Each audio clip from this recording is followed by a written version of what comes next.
Selamat pagi teman-teman, kita lanjutkan video online, pembelajaran online melalui online video ini ya.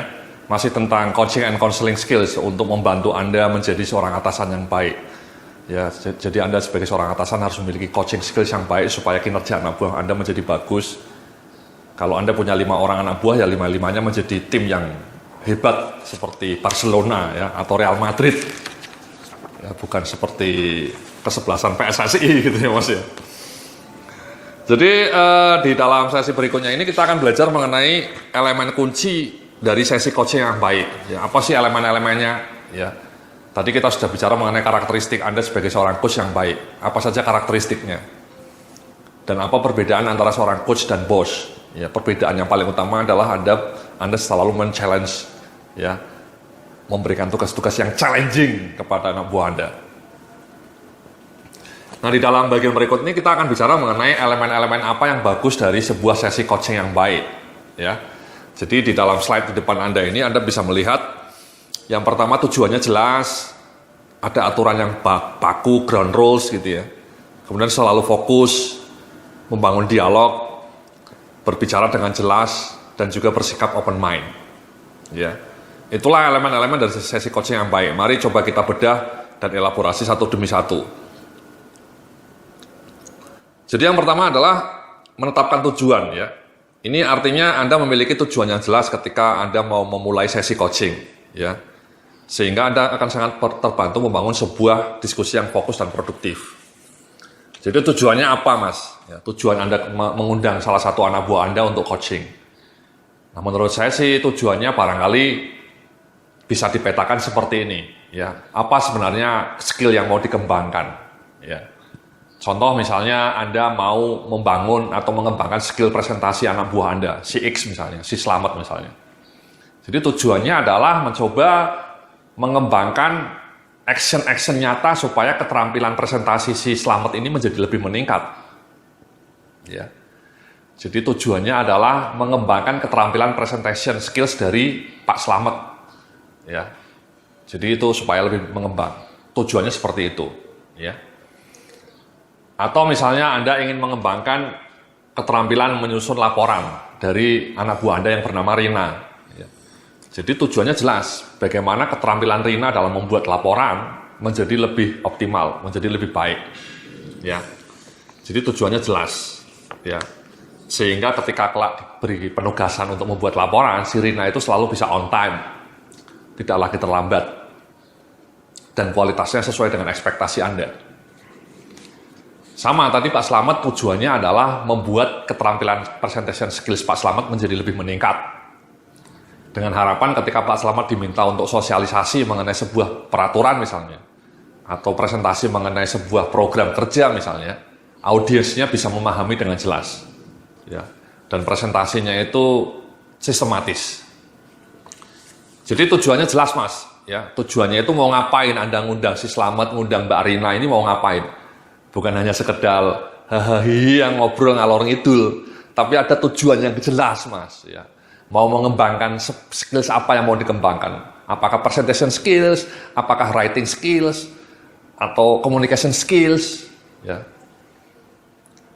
Atau misalnya problem solving skills gitu ya. Jadi jelas tujuannya.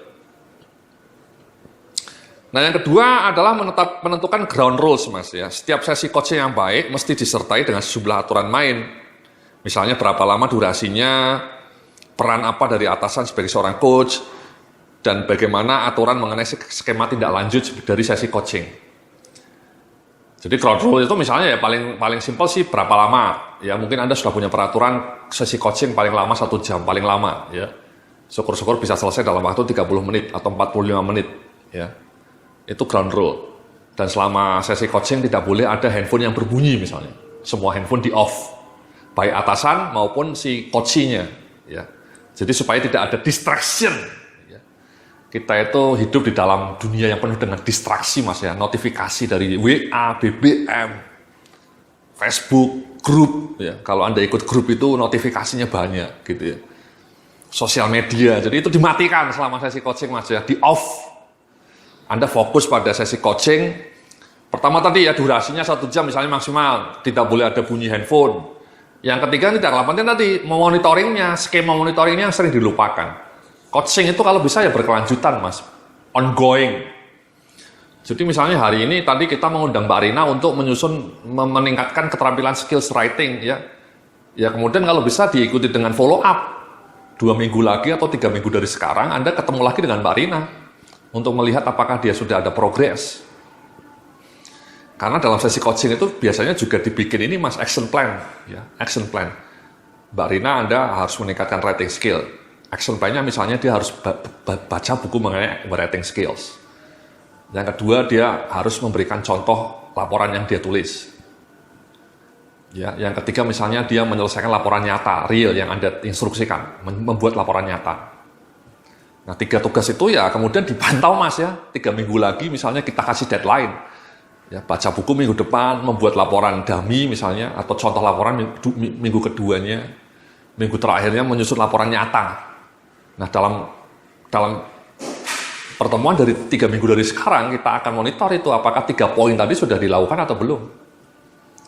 Itu sebenarnya ya kunci ya, monitoring itu kunci itu.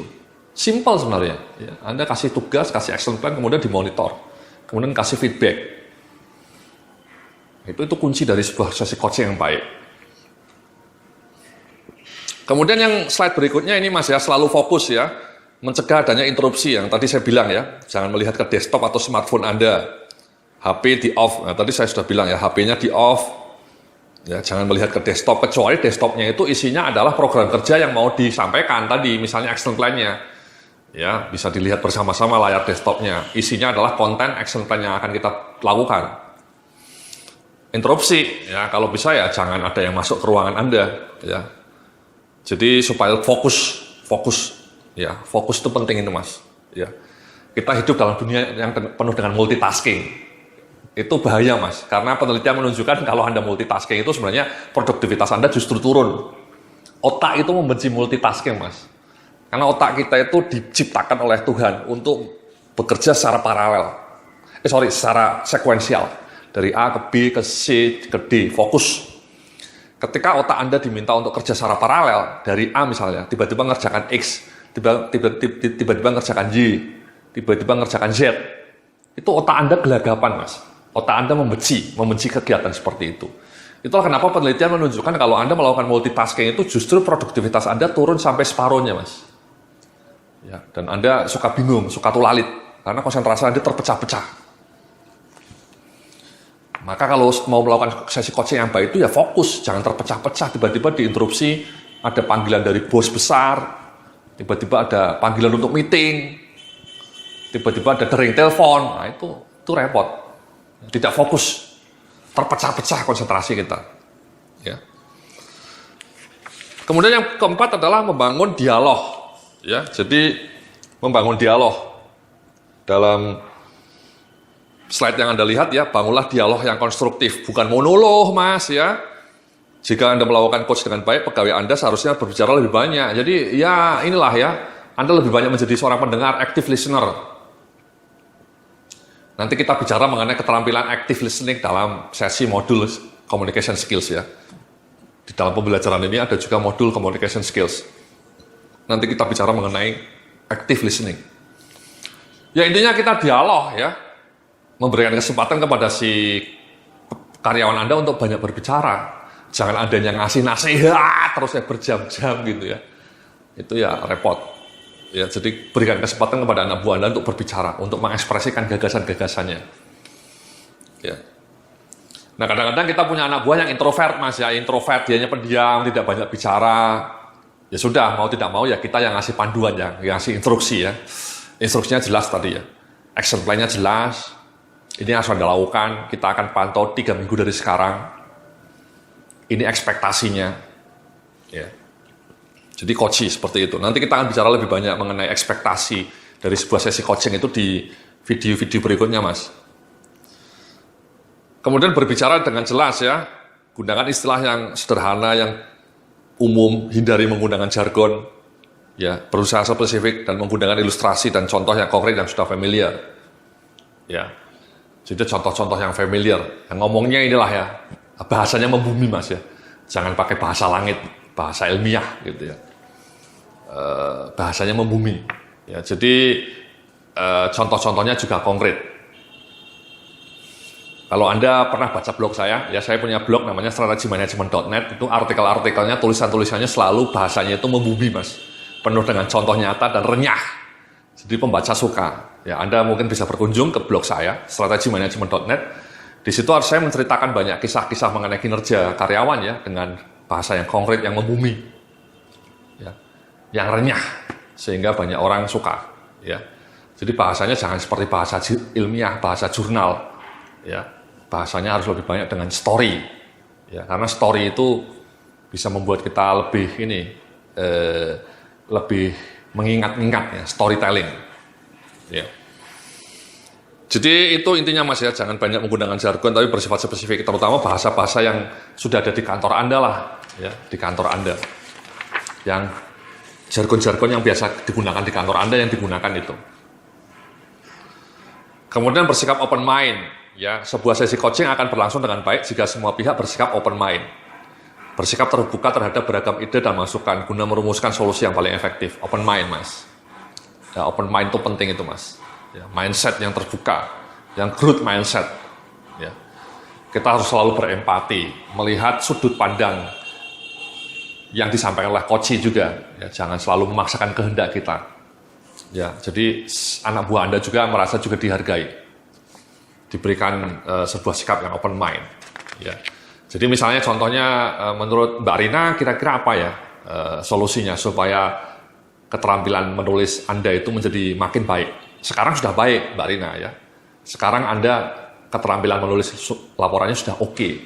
Tapi supaya lebih cetar membahana, apa kira-kira yang harus Mbak Rina lakukan? Ya. Mbak Rinanya dikasih kesempatan. Atau Pak Slamet presentasinya kemarin minggu lalu sudah sangat bagus.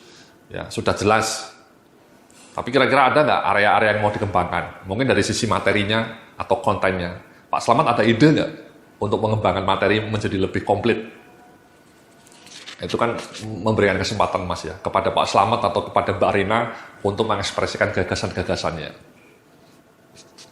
Jadi bersikap open mind. Ya, itu memang kepribadian Mas.